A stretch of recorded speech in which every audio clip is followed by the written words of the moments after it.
तो जनता, क्या गवर्नमेंट किसी भी व्यक्ति की प्राइवेट प्रॉपर्टी को जबरदस्ती ले सकती है? 1955 में एक ऐसा अमेंडमेंट पास किया गया जो जमींदार के लिए बड़ा झटका था और लैंड रिफॉर्म्स को इन्फोर्स करने के लिए एक नया रास्ता खोल दिया गया। फोर्थ कॉन्स्टिट्यूशनल अमेंडमेंट एक्ट ने भारत की प्रॉपर्टी राइट्स और जुडिशियरी की पावर पर बड़ा इम्पैक्ट डाला। लेकिन ये अमेंडमेंट जरूरी था या ये फंडामेंटल राइट्स की अगेंस्ट गया? आइए जानते इस वीडियो में। 1950s में हमारा प्यारा भारत अभी नया नया आज़ाद हुआ था और नए संविधान के तहत नए रिफॉर्म्स लागू किए जा रहे थे। गवर्नमेंट चाहती थी कि जमींदारी प्रथा को खत्म करके लैंड रीडिस्ट्रीब्यूशन किया जाए ताकि गरीब लोग भी अपनी खेती कर सके। लेकिन ये आसान नहीं था। जब गवर्नमेंट ने जमींदारी एबोलिशन एक्ट पास किया तो कई जमींदार और बिजनेसमैन ने सुप्रीम कोर्ट में केस फाइल कर दिया। उनका कहना ये था कि उनकी प्राइवेट प्रॉपर्टी को बिना सही कंपनसेशन दिए एक्वायर करना अनकॉन्स्टिट्यूशनल है।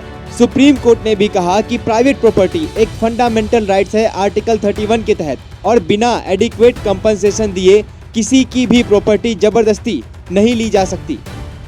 इसी वजह से गवर्नमेंट को डेवलपमेंट प्रोजेक्ट्स और लैंड रिफॉर्म्स लागू करने में दिक्कतें आने लग गई।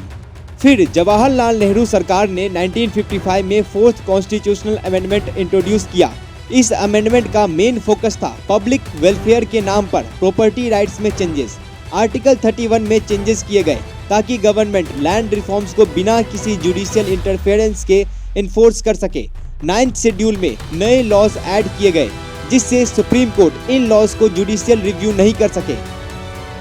कमर्शियल एंड इंडस्ट्रियल लॉज पर भी स्टेट का कंट्रोल बढ़ाया गया ताकि इकोनॉमिक डेवलपमेंट एक्सेलरेट हो सके और यह भी बोला गया कि लैंड की कंपनसेशन सरकार तय करेगी और कोर्ट इसमें हस्तक्षेप नहीं कर सकती। अब इसके की प्रोविजंस को देखते हैं। आर्टिकल 31A और आर्टिकल 31B में चेंजेस। अब गवर्नमेंट एग्रीकल्चरल लैंड को एक्वायर कर सकती थी बिना किसी लीगल चैलेंजेस के। पब्लिक वेलफेयर के नाम पर प्रॉपर्टी राइट्स को रेस्ट्रिक्ट किया गया। 9th शेड्यूल को भी और स्ट्रॉन्ग बनाया गया। लैंड रिफॉर्म्स लॉज को 9th शेड्यूल में डाल दिया गया ताकि उनको कोर्ट में चैलेंज नहीं किया जा सके। ये एक बड़ा स्टेप था जो आगे चलकर एक कंट्रोवर्शियल टॉपिक बना।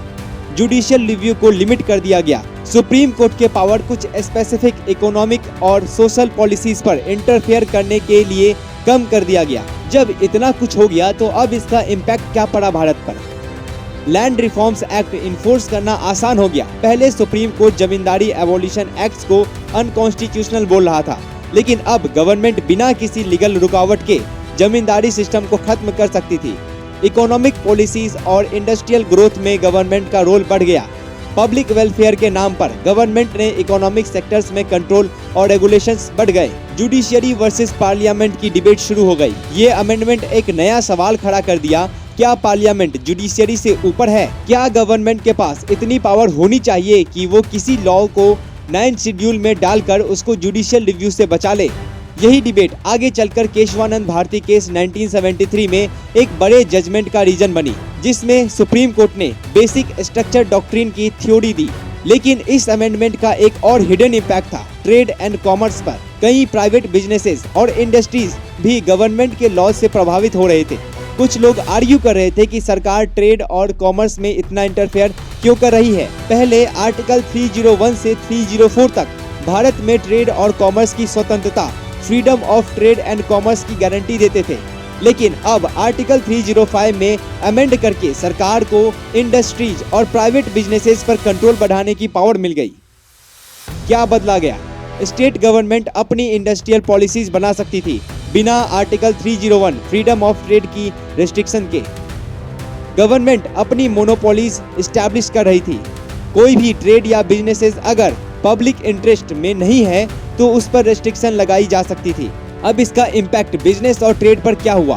प्राइवेट बिजनेसेस पर रेस्ट्रिक्शंस लगना शुरू हो गए। गवर्नमेंट मोनोपोलीज का कॉन्सेप्ट स्ट्रॉन्ग हो गया। पब्लिक इंटरेस्ट एक अस्पष्ट टर्म थी जिसकी वजह से गवर्नमेंट को ज्यादा कंट्रोल मिल गया। क्या आपको लगता है कि गवर्नमेंट को किसी की प्राइवेट प्रॉपर्टी जबरदस्ती एक्वायर करने का पावर मिलना चाहिए? क्या 9th शेड्यूल का मिसयूज हो सकता है? आपकी राय क्या है? कमेंट में जरूर बताएं। ऐसे ही और इम्पोर्टेंट कॉन्स्टिट्यूशनल अमेंडमेंट के लिए द लीगल वर्स को सब्सक्राइब करना ना भूलें। जय हिंद।